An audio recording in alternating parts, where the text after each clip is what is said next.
ఆ రాముడు కబీరులో చూపిస్తాడు.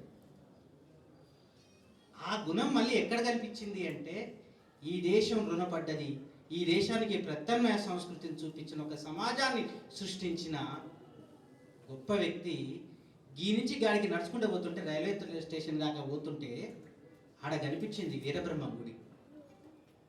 పోతులూరి ఈ దేశానికి ప్రత్యామ్నాయ సంస్కృతి. ఖచ్చితంగా ఒక కబీరే కాదు, ఓ పోతులూరి ఎందుకింత ప్రత్యామ్నాయ సంస్కృతి కాలంలో ఎట్లాంటి సమాజాన్ని బద్దలు కొట్టిండు ఆయన. పోతులూరి కులంతో కండలు తిరిగిన సమాజాన్ని పిండి అవతలేసిండు. ఒక కక్కని, ఒక సిద్ధని, ఎంత భార్యకి ఎంత గొప్ప స్థానం ఇచ్చాడు. ఈశ్వరమ్మకు వజ్రమ్మకి ఇచ్చినట్టుగా, మల్లయ్య వజ్రమ్మకి ఇచ్చినట్టుగా ఈశ్వరమ్మకు పోతులూరి ఎంత గొప్ప స్థానం ఇచ్చాడు. ఎంత ప్రత్యామ్నాయ సమాజాన్ని మన ముందు చూపించాడు. ఆయన దాంట్లో విశ్వమానవీయ సమాజాన్ని చూపించిన నిజమైన, మన కళ్ళ ముందు నడిచిన దేవుడు అంటే గాయన కదా. అంటే ఆ సమాజం సృష్టించిన మనిషి కదా. ఒక కులరహితమైన, ఒక విశ్వవ్యాపితమైన, ఒక మానవీయ సమాజాన్ని ఆదర్శంగా చూపించిన ఆ వ్యక్తిని అదే ఆ వీరశైవం నుంచి చూపించవచ్చేమో కానీ, ఆ చూపించిన ఒక ప్రత్యామ్నాయ సమాజం ఏదైతుందో, ఆ కాలానికి కరుడుగట్టిన కులాన్ని బద్దలు కొట్టినటువంటి ఆ సమాజం ఏదైతుందో, ఆధిపత్య సంఖ్యలను బద్దలు కొట్టిన సమాజాన్ని ఆయన సృష్టించిండే, అది బుద్ధుడి తర్వాత సృష్టించిన ఒక అద్భుతమైన ప్రయోగం. అది మన ప్రాంతంలో. అట్లా కబీర్ కావచ్చు, మనం అనుకున్న పోతులూరి గారే కావచ్చు, ఇంకా పోతే నాజర్ గారే కావచ్చు, ఇంకా పోతే వేమన, ఎంత ప్రజా ప్రత్యామ్నాయ సంస్కృతులు సృష్టించారో. ఇదో ఈ సమాజమే కాదు, ఇయ్యలా కనుక్కున్నాం కదా, నల్లగొండల తెలంగాణ గుండెల అన్న సాయుధ పోరాటాన్ని సృష్టించిన సమాజం కదా. ఆ నుంచి ఎదిగొచ్చిన ఆ కొలిమిలో నుంచి, తెలంగాణ సాయుధ పోరాటం సృష్టించిన కొలిమిలో నుంచి పోయబడ్డ కంచు కాగడ మల్లన్న. అది కంచు కాగడ. ఎంత అద్భుతం అంటే, నాకు ప్రకాష్ అన్న పరిచయం అయ్యి సుదర్శన్ సార్ గురించి మా మేనమామ అని చెప్పేంతవరకు తెలియదు. దాసి సినిమాకు ఎంత అద్భుతమైన కళారూపాన్ని సృష్టించండి అంతర్జాతీయ సృష్టిలో. దాసికి అంతర్జాతీయ అవార్డులు ఎట్లొచ్చినాయి? సుదర్శన్ సారు అద్భుతం. వీళ్ళ ప్రకాష్ అన్న మేనమామ ఎంత అద్భుతమైనటువంటి ఆ పాత్ర ఉన్నది. అంతకు అంటే అటు అది కనిపించింది, ఇటు సాయుధ పోరాటం పోతపోయబడ్డ ఒక గొప్ప వ్యక్తిగా ముందుకొచ్చిండు. అంతమించి ఒక ప్రత్యామ్నాయ ఈ ప్రజా సమాజానికి కావాల్సిన సంస్కృతిని ఎట్లా చూపించిండు. అంతకుమించి ఒక్క పూటైనా, ఇందాక అన్నారు కదా కమ్యూనిస్ట్గా ఇంతకాలం 86 ఏండ్ల సార్, 86 ఏండ్లు ఇవాళకి మీరు అన్నారు ఎంత కష్టమో కదా అని. ఒక్కరోజైనా, ఒక్క పూటైనా, ఒక్క గంటైనా, ఒక్క క్షణమైనా కమ్యూనిస్టుగా బతకాలి మిత్రమా అని విన్నాం కదా పాట. విన్నామా? 86 ఏండ్లు విలువల మీద నిలబడ్డము. ఆ నలుగురిని తోడుగా పెట్టుకొని, కొడుకులు, కుటుంబం, ఆ నలుగురిని తోడుగా పెట్టుకొని ఎంత గొప్ప ప్రయాణం. ఒక్కరోజు కాదు, 86 ఏండ్లు విలువలు. ఈరోజు నేను ఇప్పుడు మాట్లాడినన్నా వేదిక దిగంగానే నన్ను ఏదైనా ఆక్రమించవచ్చు, వేదిక దిగేలోపే నా ఆశ ఎటైనా మలవచ్చు. 86 ఏండ్లు ఒక విలువల మీద నిలబడ్డ ఒక గొప్ప వ్యక్తి గురించి మాట్లాడుకోకపోతే ఎవరి గురించి మాట్లాడతాము? అవునా కాదా? ఇంకొక గొప్ప విషయం కూడా అన్న, ఎప్పుడైనా గత 30 ఏళ్ళుగా 40 ఏళ్ళుగా మనం అనుభవించినాం. ప్రపంచీకరణ వచ్చిన తర్వాత ఎవరి సంబంధాలు లేవనుకున్నాం కదా. అసలు కుటుంబ సంబంధాలే లేవుగా, అసలు మానవీయ సంబంధాలే లేవుగా. అన్నిట్లలో నీళ్ళ లెక్క ప్రవహించబడ్డాయి కదా. మనం అంటాం అగ్ని పైకి లేస్తుంది, నీళ్లు కిందికి పోతాయి. నీరు లక్షణం కిందికి పోతుంది, మంట లక్షణం పైకెత్తాయి. ఆయన మంట లెక్క ఎదిగిండు, మామూలు మంట లెక్క కాదది. మొత్తంగా ఒక మాటలో చెప్పాలంటే ఆవరణాన్ని మొత్తాన్ని కూడా ఆక్రమించుకుంటూ మంట లెక్క, జ్వాల లెక్క, అది కొలిమిలో మంట లెక్క. కాల్చిపడేయాలి, పనికిరాంతాన్ని కాల్చిపడేయాలి, కొత్తగా పోత పోయాలి. పాత పదార్థాన్ని, పాత వ్యవస్థను, పాత సమాజాన్ని, కరుడుగట్టిన సమాజాన్ని ఆ కొలిమిలో కరిగించి కొత్త పోత పోయాలి. మార్క్స్ చెప్పింది కొత్త పోత, కొత్త సమాజం. ఆ కొత్త సమాజం కోసం తన ప్రతీకలు, ఎంత అద్భుతమైన ప్రతీకలు చుట్టూ తిరిగిండు.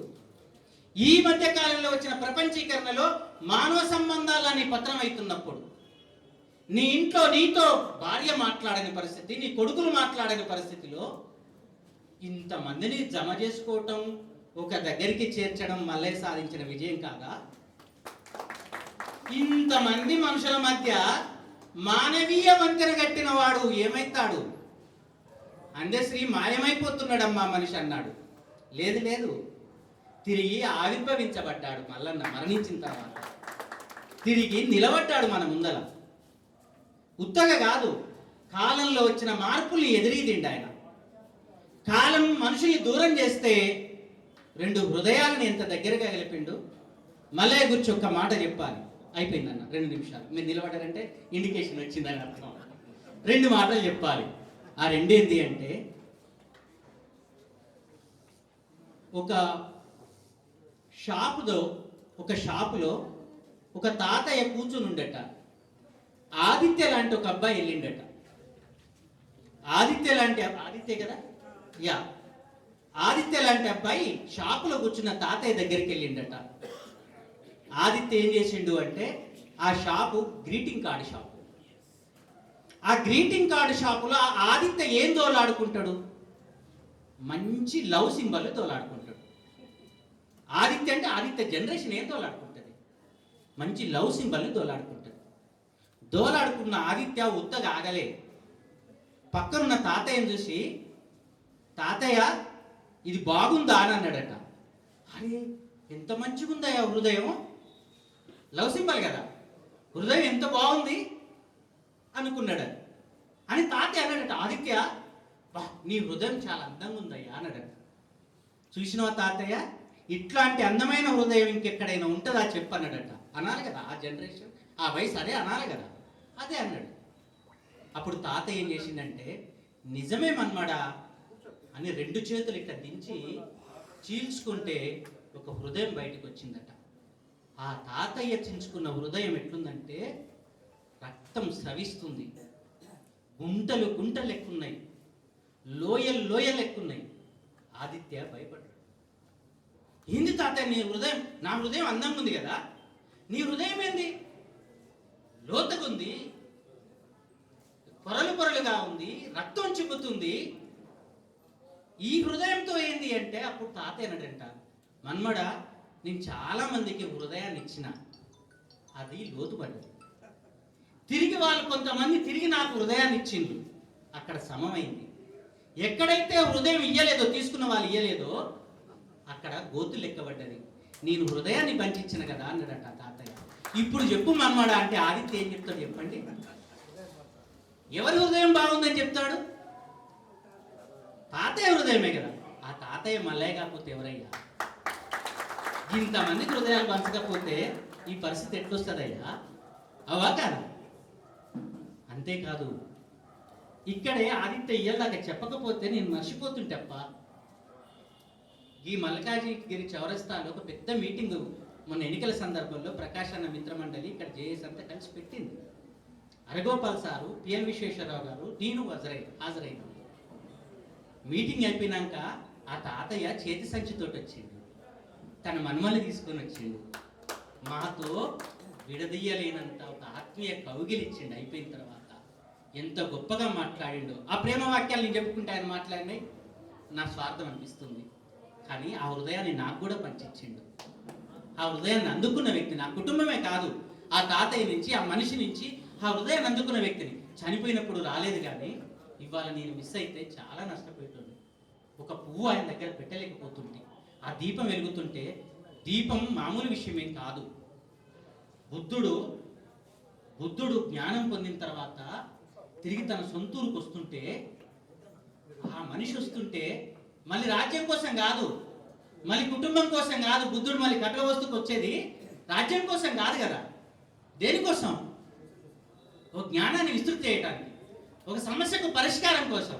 బుద్ధుడు వస్తుంటే కపిలవస్తు ప్రజలంట తమ హృదయాల్ని దీపాలు చేసుకొని ఇంటి ముందర ప్రతి ఒక్కరు ఒక దీపం పెట్టి ముందుకు రప్పించిరట.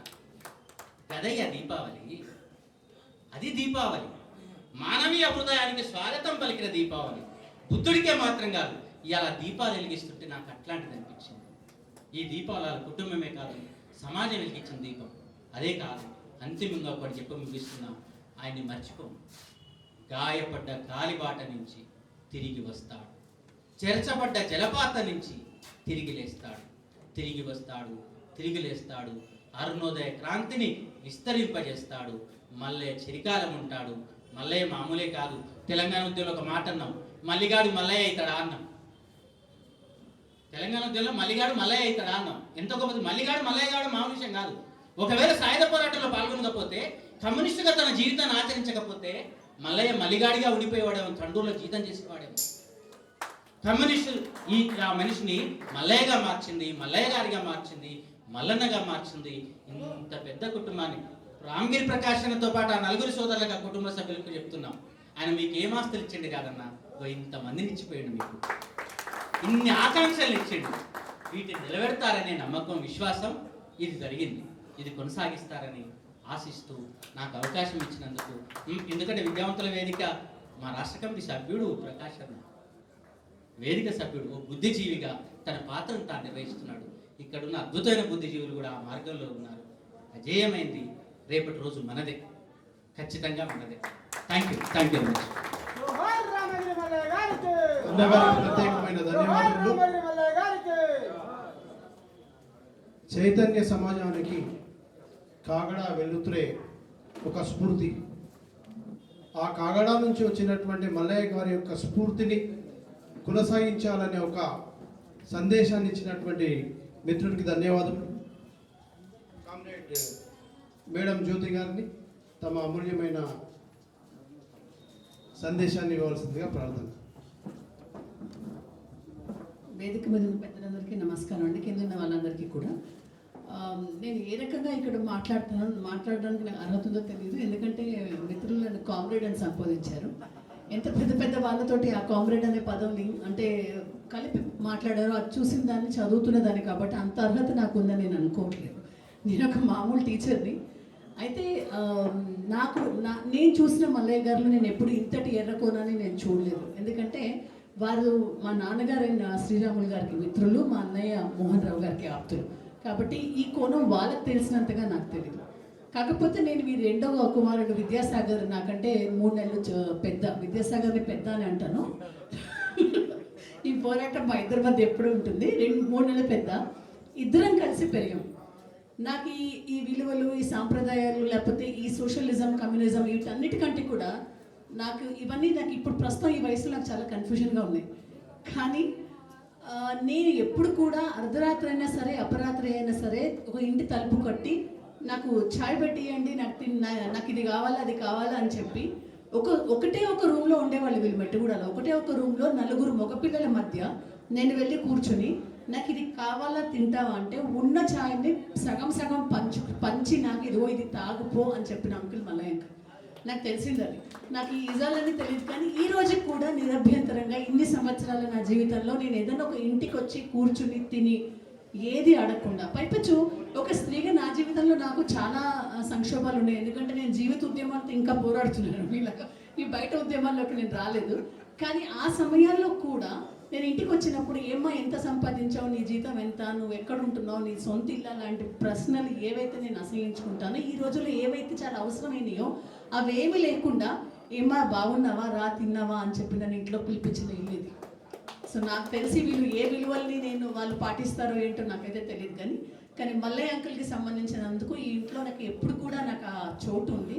మీరు గమనించాలి, 4 ఆడపిల్లలు ఉన్న ఇంట్లో ఒకటే రూమ్లో ఒక స్త్రీ ఉంటూ ఆవిడ ఎప్పుడు పనిలోనే ఉండేవాళ్ళు. నేను ఉన్నప్పుడు వీళ్ళ పక్కన ఎలా కూర్చునేదాన్ని అంటే, ఏది నేను చిన్నతనం గురించి చెప్పట్లేదు, నాకు 25 సంవత్సరాలు వచ్చేదాకా వీళ్ళ తిన్న కంచంలో నేను తినేదాన్ని. వీళ్ళు పడుకునే మంచాలు ఉండేవి కావు, ఆ చాపల మీద నేను కూర్చునేదాన్ని. నేను పెరిగాను. ఏ రోజు కూడా నువ్వు అమ్మాయిలా ఉండకూడదని మా ఇంట్లోనూ రాలేదు, నాకు మల్లయ్య అంకుల్ దగ్గర రాలేదు. నాకు తెలిసిన ఉద్యమాలు నాకు అవే. ఎందుకంటే ఇప్పుడు మేము చాలా ఎదిగాము. పాస్వర్డ్లని ఇచ్చి కమ్యూనిటీలోకి వెళ్ళాల్సిన ఎత్తుకి పెరిగిన సంస్కృతి మధ్య నిరభ్యంతరంగా ఏమి చెప్పకుండా వెళ్ళి నేను వచ్చాను, నాకు పలాంది కావాలి అని సాగర్ తోటి, ప్రకాష్ వాళ్ళ భార్యతోటి ఆంటీ తోటి కూడా వండించుకొని తినగలిగిన చనువు నాకు ఇచ్చారు కాబట్టి బహుశా ఈ వారసత్వం ఆ ఇంట్లో కొనసాగితే చాలనుకుంటాను. అలాంటి కొంతమంది అమ్మాయిలు హాయిగా తిరగచ్చు. ఆ వారసత్వాన్ని మాకు ఇచ్చినందుకు మల్లయ్య అంకుల్ నిజం చెప్పాలంటే ఇంత చాలా సైలెంట్గా ఉండేవారని, ఎప్పుడు కూడా గట్టిగా మాట్లాడేవాళ్ళు కాదు. మీకు అందరూ తెలుసో లేదు, ఆయన ఘంటసాల గారి పాటలు అంటే చాలా ఇష్టం. హాయిగా అమ్మని సాగే పాట ఆయన ఫేవరెట్. 10 మందిలో పాట పాడిన, అలాగే ఓహో గులాబీ బాల ఎన్నోసార్లు చెప్పేవారు, అమ్మ పాట వినమ్మా. నాకు కొన్ని పాత పాటలను ఆయన పరిచయం చేశారు. అలాగే 22 ఏళ్ల వయసులో నేను పుస్తకాలు చదువుతానని తెలిసి తాపి ధర్మారావు గారి పుస్తకాలు ఇచ్చి అట్టేసి ఇచ్చాను, అట్ట వేస్తే చదువు నువ్వు అని చెప్పారు ఆయన. ఎందుకంటే పెళ్లి దాని పుట్టు పూర్వోత్తరాలు అండ్ దేవాలయాలపై బూతు బొమ్మలు ఎందుకు అన్న పుస్తకం. అలాగే వారి చింగి చైతమాతో తల్లి భూదేవి పుస్తకం ఆయన దగ్గర ఉంటే అది ఇమ్మంటే ఇచ్చేవారు కాదు. ఎందుకంటే ఆ రోజుల్లో చిన్న ఇవి ఆ పుస్తకాన్ని నేను దొంగల నుంచి తీసుకెళ్ళాను. 2 నెలల తర్వాత వరకు కనపడలే ఆయనకి. వచ్చిన తర్వాత అదేదో అడగొచ్చు కదా అంటే అడిగితే సంవత్సరానికి వచ్చేది, అడగకపోతే 2 రోజులు వచ్చింది అక్కడ. ఆ పుస్తకం నా దగ్గర వారి గుర్తుగా ఇప్పటికీ ఉంది. నాకు తెలిసిన మల్లయ్య గారు వారే. ఈ కుటుంబం ఎప్పుడు కూడా ఇలాగే ఉండాలని నాకు తెలిసినంత వరకు ఆయన ఒక చోట చేయించుకోవడానికి ఇష్టపడేవారు కాదు. తన శరీరం సహకరించినంత వరకు ఆయన అనుకున్నట్టుగా ఉండేవారు, మౌనంగా ఉండేవారు. నచ్చని విషయాలకి ఎప్పుడు కాంట్రడిక్ట్ చేసేవారు కాదు, మౌనంలో జారుకునేవారు. అంతే హుందాగా దాటిపోయారని నేను ఒక రకంగా చెప్పాలంటే వారి నిష్క్రమణకి నేను సంతోషిస్తున్నాను. వారి అమ్మాయిగా మంచి నిష్క్రమణ దొరికింది. ఈ కుటుంబంలోతో ఆయనకున్న అనుబంధం ఏదైతే ఉందో, ఆయన ఏదైతే వీరికి ఇచ్చారో, ఇన్ఫ్యాక్ట్ చెప్పాలంటే కుటుంబం అన్నాక మేము ఎన్నోసార్లు ఆయన తిట్టుకునే వాళ్ళం కూడా. ఎందుకంటే ఆయన ఇంటికి రాగానే ఒకటే నిశ్శబ్దం ఉండాలి, ఎవరూ మాట్లాడకూడదు. మాకు మాట్లాడడం అలవాటు, ఆయన పని చేసి వచ్చేవారు కాబట్టి నిశ్శబ్దత కోరుకునేవారు. అలాంటి రోజుల నుంచి ఈ రోజు దాకా వారిని తక్కువ మాటలతోటి ఎక్కువ ప్రేమతోటి నేను చూశాను. ఈ రోజుకి అమ్మ జ్యోతి మంచిగున్నావా అన్న మా పదమే నాకు తెలుసు.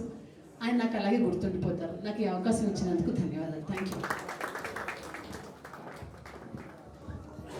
తమ యొక్క విద్యుక్త ధర్మాన్ని ఎలాంటి శక్తభిషం లేకుండా నిర్వర్తించేవాడే కామ్రేడ్.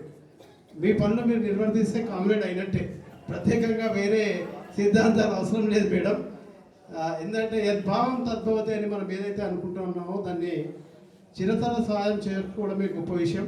ఆ స్థాయిలోకి ఆ యొక్క స్ఫూర్తి మనను తీసుకెళ్ళగలదని భావిస్తూ వక్తలు 2 నిమిషాలు మన సోదరులు తర్వాత ఇచ్చిన ప్రేక్షకుల యొక్క సందేశం మేరకు వీలైనంత తొందరగా మనం సమావేశాన్ని కూడా చాలా దూర ప్రయాసాల నుంచి, దూర ప్రాంతాల నుంచి వచ్చిన కుటుంబ సభ్యులు, మిత్రులు, తర్వాత సహచరులు వాళ్ళందరినీ కూడా వెళ్ళడంలో ఇబ్బంది కలగొద్దు అనే ఉద్దేశంతో చాలా తక్కువ సమయంలో మీ యొక్క అభిప్రాయాలను, చైతన్యాన్ని మాకు అందించవలసిందిగా కోరుతున్నాను.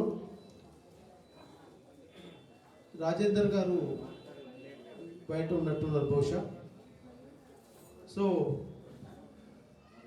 అలనాటి నుంచి నేటి వరకు సాయుధ పోరాటంలో, అదేవిధంగా తెలంగాణ ఉద్యమంలో, అదేవిధంగా సమాజ స్థాపనకై జరుగుతున్న సంఘర్షణలో భాగమై చైతన్య స్ఫూర్తిని అందించిన మల్లయ్య గారి సహచరుడు, అదేవిధంగా ఒక రకంగా శిష్యగణంగా చెప్పుకున్నటువంటి CPM party secretary member DJ Narasimharao గారిని సాధారణంగా ఆహ్వానిస్తూనే వారి యొక్క అమూల్యమైన విషయాలను మల్లయ్య గారితో వారికి ఉన్నటువంటి సాహిత్యాన్ని అదేవిధంగా సహచర తత్వాన్ని మనకు తెలియజేయవలసిందిగా వేడుకుంటున్నాను. Please welcome sir. మల్లయ్య గారి సంస్మరణ సభ అధ్యక్షుడు వహిస్తున్న విషయం వేదిక మీద ఉన్నటువంటి చాలామంది ఉన్నారు. పేరున కొన్ని ఆయనకి జ్ఞాపకం రాకపోతే సమయం వృధా అవుతుంది. ఏమైనా వేదిక మీద ఉన్నటువంటి అందరూ, వేదిక ముందు ఉన్నటువంటి అందరికీ కూడా మొదటిగా ధన్యవాదాలు తెలియజేస్తున్నాను. ఒకటి, నేను 1969 వెస్ట్లీ స్కూల్లో స్టూడెంట్గా ఉన్నాను. 1969 తెలంగాణ యాజిటేషన్. ఆ యాజిటేషన్లో ప్రధానంగా మా బస్తీలో రామగిరి మల్లయ్య గారు వీళ్ళంతా ఏదైతే వర్క్షాప్లో ఉమ్మడి బస్తీలో, అది రంగేజ్ బజార్లో మాంకాళి టెంపుల్ ఎదురుగా ఉంటుంది. రంగేజ్ బజార్ ఆ మొత్తం బజార్లో అదొక భాగం, చిన్న భాగం. ఆ వర్క్షాపు అక్కడితో పాటు ఆ మధ్యలో కూడా ఇంకొక చిన్న వర్క్షాప్ ఉండేది. వాళ్ళ ఫాదర్ పేరు నాకు గుర్తులేదు కానీ కొడుకు మాత్రం ప్రకాష్ రావు. ఆయన మా బ్రదరు క్లాస్మేట్. నేను 10th, వాళ్ళు 11th చదువుతున్నారు. వాళ్ళు కళాశీల స్కూల్లో చదువుతున్నారు. కోసం మేము రంగేశ్వర గారు ఉన్నా కూడా అనేకమైనటువంటి ఆందోళనలో అంతమంది వరదలు వస్తే మూసి మునిగిపోయింది, ఎదురు నీళ్ళు వచ్చాయి. వీటితో ఏంటంటే అనేక ప్రాణ నష్టం జరిగింది. అప్పుడు కూడా 68 అనుకుంటాను పెద్ద వరదలు వస్తే కోసం మూసి కొట్టుకుపోతుంది, హైదరాబాద్ మునిగిపోతుంది అనే పెద్ద ఆందోళన, పెద్ద చర్చ జరుగుతుందండి. ఆ చర్చ జరుగుతున్న సందర్భంలో మేమంతా బస్తీల్లో రోడ్ల మీద నిలబడి మాట్లాడుకుంటున్నాము. సడన్గా మాకేంటంటే 69 మార్చిలో మార్చి 3వ తేదీ మా బస్తీకి ఆ రాష్ట్రపతి రోడ్డు మీద ఉంది, ఆనంద్ బాబు హోటల్ ఉండేది. దాని ఎదురుగా భూరి మాదేవ్ హాల్ అని చెప్పి ఎక్కువగా కార్యకలాపాలు జరిగేదంతా కూడా ఆ భూరి మాదేవ్ హాల్. ఎందుకంటే ఆ చుట్టుపక్కల పెద్దగా హాల్స్ లేవు, చాలా దూరం పోవాలి. హాల్లో ఏదో సభ జరుగుతుంది, కింద నుంచి పెద్ద రాళ్ళు వేస్తున్నారు, సిఆర్పిఎఫ్ని దించుతున్నారు, వాడు తరుముతున్నారు అనేది సమాచారం. మేమంతా యువకులు ఉన్నాం కాబట్టి ప్రకాష్ రావు, నేను అందరం ఎవరికి వాళ్ళం కొత్త రోడ్ల మీదకి వచ్చాం. మేము సరిగ్గా రోడ్లు దర్గా దగ్గరికి వచ్చేప్పటికే సిఆర్పిఎఫ్ వాళ్ళు తలుపుతా ఉన్నారు, లాఠీ చార్జ్ చేస్తున్నారు. బహుశా లాఠీ చార్జ్ ఏమో అనుకున్నాము, కానీ 100 అడుగులు దాటిన తర్వాత ఫైరింగ్ కూడా స్టార్ట్ చేశాం. ఆ ఫైరింగ్లో ప్రకాష్ రావు అనేటువంటి నేను చెప్పినట్టు ఈ కమ్యూనిటీకి సంబంధించిన ప్రకాష్ రావు మొట్టమొదటి ఫైరింగ్లో అమరుడయ్యాడు. మా క్లాస్మేట్ సీనియర్, నేను వేస్తే కాదు. ఎప్పుడైతే ఆయనకి జరిగిందో ఇంకొకరు మా రంగేజీ బస్తీ అంటారు, రంగేజీ వాళ్ళు ఎక్కువ ఉండేది మహారాష్ట్ర నుంచి వచ్చిన అందులో రామ్ కుమార్ అని చెప్పి రెండో వ్యక్తికి బుల్లెట్ త్వరలో పోయింది, యాప్టిట్యూడ్ కాల్ తీసేసారు. వీళ్ళిద్దరి ఇన్సిడెంట్ మా అమ్మాయి చాలా పెద్ద ప్రభావం చేసింది. ఇక మేము నెక్స్ట్ డే మార్నింగ్ నుంచి అన్ని స్కూల్స్ కాలేజెస్ మీద పడ్డాం. అట్లా పోలీసులు తర్వాత ఎన్ని ఆందోళన చేసినా ముందుకు వచ్చి ఫైర్ చేసినటువంటి పరిస్థితి కనబడదు. మేమైతే సెయింట్ ఫ్రాన్సిస్ కాలేజ్ ముందు బండల్ని తీసి అక్కడే పగలగొట్టి ఆ బండల్ని అందరు బయటికి రావాలని చెప్పింది. నాకు తెలిసి సెయింట్ యాన్ స్కూల్ ఎప్పుడూ బంద్ కాలేదు. సెయింట్ యాన్ స్కూల్ని కూడా దాదాపు ఏంటంటే లోపలికి దూరి అందరికి చేస్తే ఫోన్లను పెంచేసి ఆ విధంగా అందరినీ బయటికి తీసుకొచ్చాం. ఆ ఉద్యమం ముఖ్యంగా మా బస్తీలో ఉన్నటువంటి వాళ్ళు అమరులు కావడం అది తీవ్రమైన ప్రభావం కలిగించింది. ఆ ప్రభావంతో దాదాపుగా నేను కూడా ఒక 10 ఏళ్ళు తెలంగాణ మొదటి ఉద్యమంలో చురుగ్గా పాల్గొన్నాను. అయితే ఎక్కడా కూడా కాల్పులు గురి అయినటువంటి పరిస్థితి మాత్రం లేదు. ఎక్కడైనా లాఠీ చార్జీలు ఆ విధంగా జరిగినాయి. రోడ్ల మీద బాంబులు వేసినటువంటి వాళ్ళు ఉన్నారు, వాళ్ళ మీద కేసులు పెట్టారు, సిటీలు ఎట్టుకుంటారు. ఇది వాతావరణం ముందు. దానికంటే ముందు నేను చెప్పాలి, ఇవాళ మల్లయ్య గారు, నేను మల్లన్నని ఎప్పుడు అందా, వజ్రమ్మ గారినేమో అమ్మ అనేది, మల్లయ్య గారని ఎప్పుడు కలిసినా, ఏ తొందరలో కలిసినా, మీటింగ్లో ఉన్నా, ఎక్కడున్నా మల్లయ్య గారే అనేది. కానీ నన్ను గారంటే ఎంత చదువుకున్నాడు, నాకు చదువులేనోడి, నన్ను అట్లా అంటాం బాగుంటుంది. నిన్నంటే నీకు బాగుండదేమో, అనకపోతే మాకు బాగుండదు, చూసేవాళ్ళకి బాగుండదు, మేము చెప్పుకునే వాళ్ళకి బాగుండదు. ఇది మాకు కమ్యూనిస్టు వైపుకి ఆకర్షింపజేసిన వ్యక్తి కాబట్టి సమస్య లేదన్నాం. ఆ రోజు మేము ఈయనకి ప్రధానంగా నల్గొండ ప్రాంతం కాబట్టి నల్గొండలో నైజాంకి వ్యతిరేకంగా సాగిన సాయుధ పోరాటం, ఆ పోరాటంలో మట్టి మనుషులు ఆయుధాలు పట్టారు.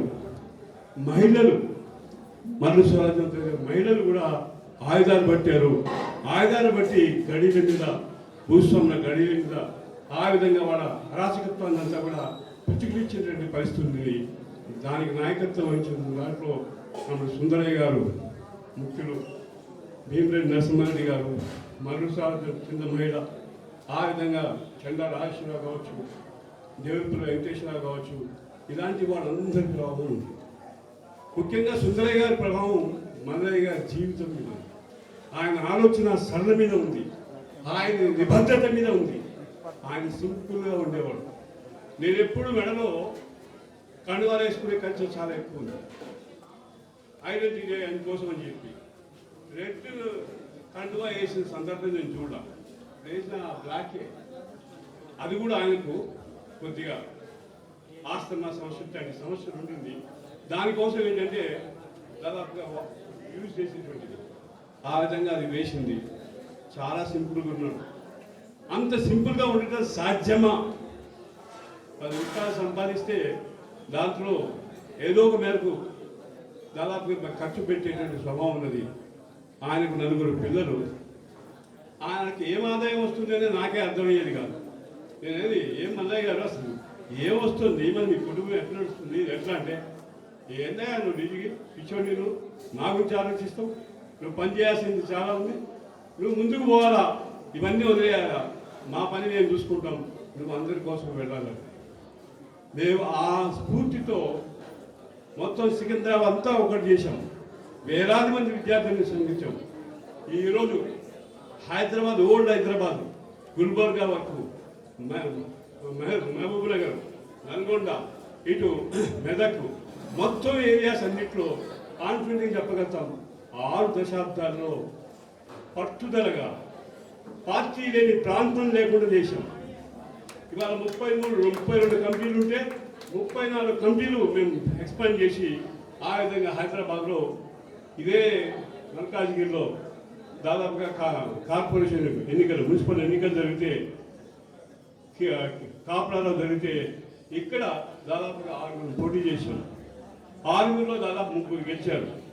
రెండోసారి కూడా గెలిచారు. అక్కడ కాపురాలో 1 గెలిచారు. ఆ విధంగా ఇప్పుడు ఉన్నటువంటి యువకులంతా విస్తారంగా ఏంటంటే ఎక్కడికక్కడ వచ్చారు. ఆ విధంగా దేశీయ యొక్క పరిస్థితులు కూడా ఆ రోజు దాదాపుగా ఏంటంటే తెలంగాణ సాయుధ పోరాట ప్రభావం విచిత్రంగా ఉంది. దానికి నిబద్ధుడై కట్టుబడి ఆ విధంగా దాని మీద ప్రభావితమైనటువంటి మల్లయ్య గారు సుందరయ్య గారి జీవితం నుంచి ఆయన కూడా ఇన్స్పైర్ అయ్యి, సుందరయ్య గారు ఎంత సింపుల్గా ఉంటారో బహుశా ఆయన కూడా అంత సింపుల్గానే ఉన్నాడు. ఎప్పుడు వాహనాలు గీనాల మీద వెళ్ళాలి, ప్రయాణం చేయాలి అనేటువంటిది పెద్దగా ఆశ చూడలేదు. ఎప్పుడు చర్చ బలవంతంగా ఎప్పుడు తీసుకెళ్తే తప్ప. కానీ ఆయన నడక అనేటువంటిది బహుశా ఆయన 86 సంవత్సరాలు కాలినడక మంచి ఆరోగ్యాన్ని ఇచ్చింది. బహుశా చివరి క్షణంలో ఏదైనా కొంత అనారోగ్యం ఉన్నా అది సహజం, వయసుని బట్టి వచ్చేది. కానీ 85-86 సంవత్సరాలు నిలకడగా నిబద్ధతతో సింపుల్గా ఆ లాల్చి, ఆ ధోతి, మెడలో ఆ బ్లాక్ కండువా ఇవి వేసుకుని బస్సుల కన్నా నడిచి దాదాపుగా మెట్టుగూడ నుంచి నడిచి వచ్చేవాడు సికింద్రాబాద్. ఈ మధ్య నేను చదువుతున్నా, వాకింగ్ ఎక్కువ చేయదు వయసు పెరిగితే, కానీ వాకింగ్ యోగా చేయాలి, నిబద్ధత చేయాలి, 5-6 గంటలు చేయాలి. అది మొత్తం బాడీకి స్ట్రెంత్ ఇస్తుందని చెప్పి రీసెంట్గా చెప్తున్నాను. అంటే ఆయన పెట్టుకున్నటువంటి నిబద్ధత సూత్రాలు, ఆయన సింపుల్గా ఉండాలనేటువంటిది, అది సుందరయ్య గారి మీద గౌరవం కావచ్చు, ప్రభావం కావచ్చు, తెలంగాణ సాయుధ పోరాట ప్రభావం కావచ్చు. అదేవిధంగా ఆయన ఆరోగ్యవంతంగా ఉండటం కోసం కాలినడకనే సమూహం మంచిదని అనుకుండొచ్చు. అవన్నీ కూడా ఆయనకు మార్క్సిజం, లెనినిజం విశ్వాసం, కమ్యూనిస్ట్ పార్టీ మార్క్సిస్ట్ మీద ఉండి ఆ విధంగా నిర్ణయం చేశారు. మేము మొదట్లో వచ్చినప్పుడు డీజీను బ్రాహ్మణ్ కదా, నాకు తెలియదు అప్పటిదాకా, నేను బ్రాహ్మణ్ లేదనుకో. ఆయన చెప్పాడు, నువ్వు మటన్ తింటావు అసలు అంటే తినే వస్తువే కదా, నన్ను తినే వస్తువే కదా, అన్నం కాబట్టి ఇంకోటి కావచ్చు చెప్పాను. అయితే ఆ రూపంలో చెప్తే ఆయన పంజాబ్ నేషనల్ యునైటెడ్లో ఈ మల్లయ్య గారు, ఇంకొక రాజేంద్ర గారు ఇప్పుడు ప్రొఫెసర్ వచ్చిపోయాడు, ఆయన వీళ్ళు 2-3 వచ్చి ఆ విధంగా పంజాబ్ నేషనల్ యునైటెడ్లో మటన్ తెప్పించారు, బిర్యానీ తినాలన్నారు. నిన్న మీరు ఎవరైనా తింటారా షేర్ చేస్తారో నేను ఒక్కడే తినాలన్నాను, ఇంకా మంచిది అంటే మేమెందుకు, మేము తిన్నాక నువ్వు తింటావా లేదు, మీకు అనుమానం ఉంది కాబట్టి అసలు మీకు మిగలదు, మీకు పెట్టే సమస్య లేదు, మొత్తం నేనే తింటా అన్నాను. అయిపోగానే అయిపోయిందా ఇంకేమైనా 2 రోజులు వచ్చేది ఉందా, అప్పుడు అన్నది ఏదో ప్రమాదం ఉన్నాయా నీకు, సమస్య లేదు. కాబట్టి మొదటిసారి అక్కడ తిన్నాం. ఆ రోజు నుంచి ఈ రోజు దాకా మళ్ళీ వెనక్కి తిరగల. అయితే ఇవన్నీ ప్రధానంగా ఏంటంటే నాకు జ్ఞాపకం ఉండి 1969లో వచ్చిన సంబంధాలు.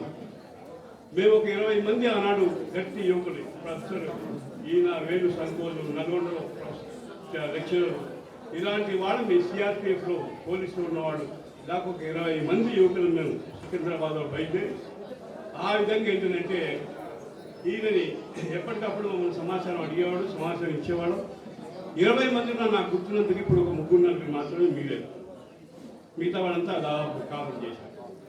కానీ మేము 20 మంది అనేది బయలుదేరిన దానికి మళ్ళీ ఇలాంటి వాళ్ళ భూమిక అయినా ఆ తర్వాత కాలంలో నేను చెప్పినట్టుగా హైదరాబాద్ ఇవాళ 5 జిల్లాలు మేడ్చల్, హైదరాబాద్, రంగారెడ్డి, వికారాబాద్, ఈ జిల్లాల పొలిమేరులన్నింటినీ కూడా హైదరాబాద్ నుంచే మేము చేశాం.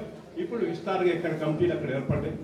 ఆ విధంగా ఏంటంటే మల్లయ్య గారి కమిట్మెంట్ అన్నది కుటుంబం యొక్క ఆదాయం, కుటుంబం యొక్క సమస్యలు ఎప్పుడూ చర్చకు రానిచ్చేవాడు కాదు. తను పని చేయాలని పని చేస్తున్న వాళ్ళని ఎంకరేజ్ చేయటం. ఆ విధంగా బహుశా 4 కుటుంబ సభ్యులు నేను ఎక్కువ కలిసింది ఒకరిద్దరిని. కానీ తర్వాత కాలంలో ఇంతమంది కుటుంబ సభ్యులు ఉన్నారా?